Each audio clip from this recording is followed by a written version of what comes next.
इस वचन द्वारा परमात्मा के पुत्र ईसा मसीह पूरे संसार के लोगों को बता रहे हैं, और मैं तुमसे कहता हूं कि जो जो निकम्मी बातें मनुष्य कहेंगे, जो जो निकम्मी बातें मनुष्य कहेंगे, चाहे वो कोई भी हो, चाहे वो धर्मी हो, चाहे अधर्मी हो, चाहे कोई किसी भी देश का निवासी हो, संसार के किसी कोने का निवासी हो, जो जो निकम्मी बातें मनुष्य कहेंगे, न्याय के दिन वे हर एक उस बात का लेखा देंगे।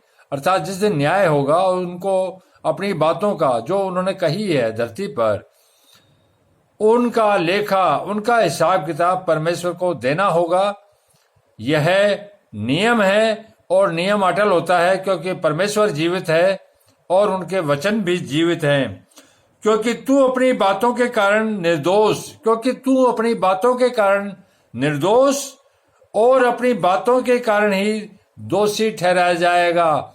जो तू संसार में जो कोई कर्म कर रहा है, जो तू बोल रहा है, उन्हीं बातों के कारण तू निर्दोष या दोषी ठहराया जाएगा। इसमें किसी की कोई गवाही की जरूरत नहीं है, क्योंकि परमेश्वर के सामने सारी चीजें स्पष्ट रहती है। परमेश्वर की करोड़ों आंखें हैं जो हर मनुष्य के कर्मों को देखती है, सुनती है, और इन्हीं के हिसाब से वो फैसला करती है।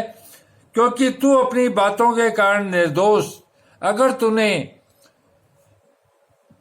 कोई धरती पर आके कोई गलत कार्य नहीं किए, और कभी कोई वचनों के खिलाफ तूने कुछ नहीं बोला, किसी का कोई नुकसान नहीं किया, तो तू अपनी बातों के कारण निर्दोष ठहरा जाएगा।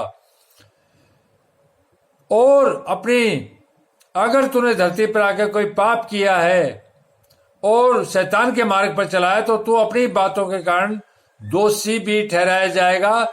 इसका जिम्मेदार, चाहे तू निर्दोष हो चाहे तू दोषी हो, वो तेरे अपने कर्म होंगे और तेरे अपने बोले हुए